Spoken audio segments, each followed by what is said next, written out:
Today I was thinking about gratitude.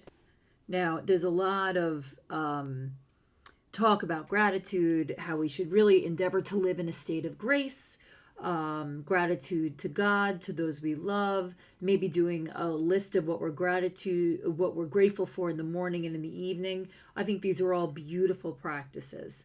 But I guess the gratitude that came up for me today, feeling back in my body after having a slight crisis yesterday, is that one of my favorite parable stories is that of a Buddhist monk.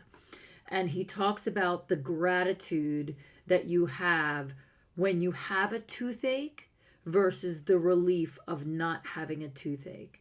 So you know that if you've ever had like an ear infection or tooth pain, it is completely debilitating.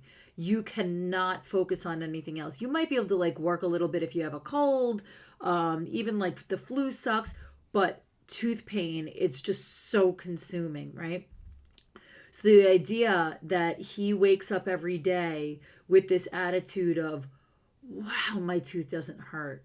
So if you are in acute pain and then that acute pain ends, the relief and gratitude that flood you are so amazing. But you know what? That's how you get to live every day. Many people live with chronic pain. Every day they're waking up to something that absolutely saps your energy and strength. And I salute those that use the gratitude practice to keep their strength up.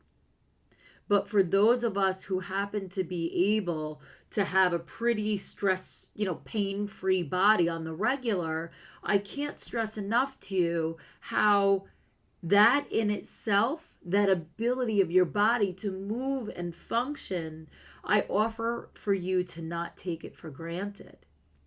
And then there's other things in our lives. If you happen to be blessed with a certain amount of financial abundance where getting a cup of coffee in the morning is not a hardship, it's something that we may take for granted, but that most do not have the opportunity to do. So today I ask you and challenge you to look at the parts of your life that you take for granted, like toothache, not toothache. Yesterday, the feeling of feeling pretty crushed is not how I spend my days. It's not. It's not. I got taken down yesterday. And, because I have so many practices and tools, and I also have a partner who's willing to kind of really work with me about being in that space, not rushing through it, not suppressing it, but really kind of like feeling my way into it. I got the gift of returning to my body. And that's such a gift. So part of my practice this morning, and I think I'm going to add it to my practice, is I do thank God for the utility of my body every day. But I think I might want to do even a little bit more. I think I might want to include an afternoon prayer where I'm using my body in prayer, an actual activity where I am linking my body, my prayerful nature, and my spirit and my soul and my heart.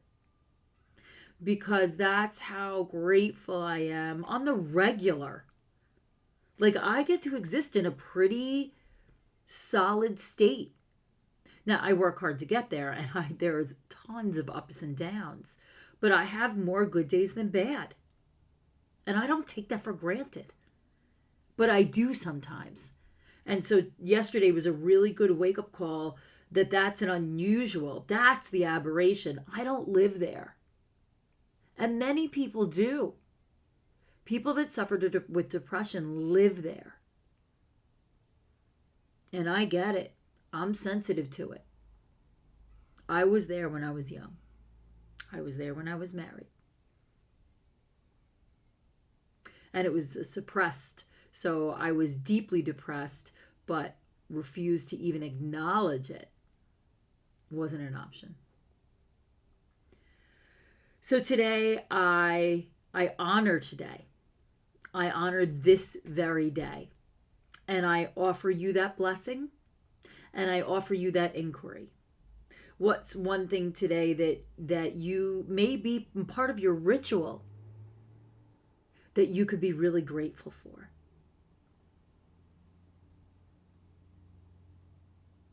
And I will see you tomorrow.